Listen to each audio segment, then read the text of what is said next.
Hi friends, this is Caitlin and I'm so excited that we made it to day 13 of October Eve. That's right, today is the last day of this fall and Halloween series leading up to October 1st. Or is it? I may actually have a surprise bonus video posting tomorrow at 5 p.m. to celebrate October 1st and the start of true spooky season. But today's project is so much fun and it's really different for me. I'm using an old favorite as well as some new dies from Hello Bluebird, and I think that the end result is absolutely adorable. I started out by cutting the gallery frame number 3 die from this black and white striped paper as well as from some plain black cardstock. This frame is fun because it's really 2 frames in one, so if you do different colors you can mix them and make more than one project at a time. I wasn't sure what kind of card base I wanted to use yet, so I glued the frames to a scrap of white cardstock for now. In the past, I have doubled up this inner frame layer to just give some dimension and create little wells almost for my die cuts or whatever I'm using to sit in. But because some of these pumpkin die cuts I'm going to be using are so large, I knew they would be going across the frame in places, and so I thought it was best to just keep it as flat as I could. I'm cutting these pumpkin dies from the new Jack die set that came out in the newest release with some Express It Copic paper so that I can do Copic coloring on it, and the little leaves that I'm adding in are accessory dies from that gallery frame 3. That frame set also comes with a couple different pumpkins, leaves, and acorns. I die cut each of the leaves twice so that I could have a little bit of extra foliage, but one pass through with the main pumpkin dies was enough to fill in my whole frame. For this project, I decided to not use the faces, but I think these little sweet jack-o'-lantern faces are so cute. You can always die cut those and add them in on top. I'm so sorry if this is hard to see until that first base layer of color is on, but I had to do white on white because when I put black cardstock behind the white pumpkins, it did not look right color-wise with the camera. So right now we're going white on white, but as I keep coloring these in, adding more shading, you'll see they stand out against that white copy paper that I have underneath just as a base layer. So you can see to fill these in, I'm just using flicking motions coming from the top and the bottom of the pumpkin, as well as laying in a more defined shadow where the die cut embossed lines are. That kind of create the curved ridges of the pumpkins. And once I held this first one up to the frame, I knew that I was in love and that this was definitely going to work. I tried to keep my color combinations pretty similar so that everything would work together, but I also added in a few different colors for different pumpkins just to kind of change it up so they weren't just all identical. So some have a little more yellow, some have a little more orange. You'll see when we get to the gourd, I make that one like a very goldeny yellow. There's something about a cream pumpkin that just makes me so happy. I have one pumpkin in my yard right now and it is a white pumpkin, and I bought it just because it was a white pumpkin, even though it's just from the grocery store. And my kids say they don't count, so I'm sure they're gonna want to go get orange ones from like an actual pumpkin place sometime this month, and I will take them to do that. But I love cream pumpkins, so I had to make at least one for this card. You can see I'm running my marker over the edges of all of these as well as I'm coloring them, and this is just so I don't end up with any weird white lines. Because there aren't edges, like black stamped edges to these, I really think that just hitting the edges with some of the matching color really helps to make them look finished, like they just look nice and clean and complete. You can also see that I'm just holding my die cuts in place with my finger. In hindsight, I probably would have been better off putting them back into where they came out of the die cut paper, and like that could have held them in place. But these were for the most part big enough that it wasn't really a problem, and you'll see for the tiny little stems I came up with a different solution, but the main pumpkin pieces were all big enough that I felt okay doing it this way.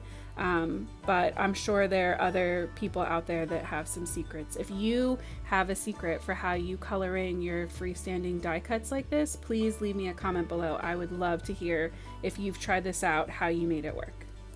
I also went in with a little bit of a different color scheme for my leaves. I really didn't want them to get lost in all of the orange and yellow of the pumpkins, so I tried to keep them more on that darker brown side, and then the more rounded leaves I used a more red color scheme just to try to help them pop a little bit.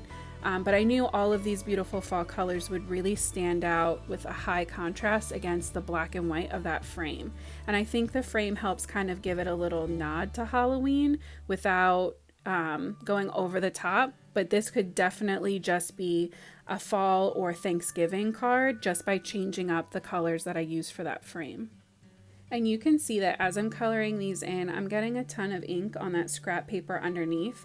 So if you aren't going to use the die cut paper to like puzzle piece these back into, I would definitely recommend putting some kind of scrap underneath you so that you're not getting alcohol ink all over your workspace. So for these little stems that were too small for me to hold, I took a piece of washi tape and flipped it upside down so the sticky side was up, and then took two smaller pieces of washi tape and used them to tape down that main piece, so that way I could stick my little stems right to them, color, and it was no problem, and then they were super easy to peel off and glue to my pumpkins when everything was done. And for the coloring, I'm just keeping them all pretty much the same, just going in with those two YG markers. And the die cuts of these are really cool because the stems have an embossed lines on them that match up with the curves of the top of the pumpkin. So they don't have to be exact. It's not like if you use one on the wrong pumpkin, anyone would know. But if you are kind of confused about where to start, those lines really do help you line everything up. You can see I'm just going in with the liquid glue and placing the tiniest dot onto the stem and then gluing it on from behind. You definitely want to make sure you're not using a ton of glue on these, even though they dry clear. It just kind of helps to make sure that things aren't super messy and you get that kind of shine on them.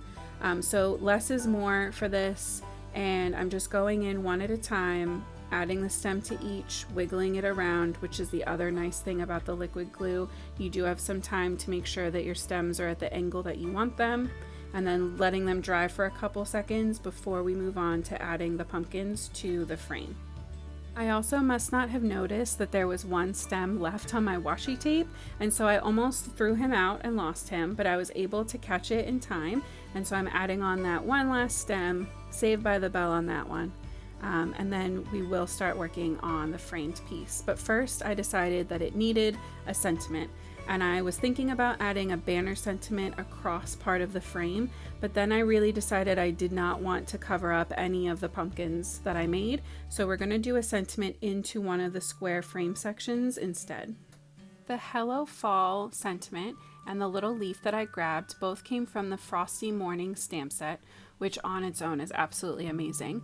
But for this, I just borrowed those two little stamps, and I colored my leaf in to match the other rounded leaves that I had Copic colored before.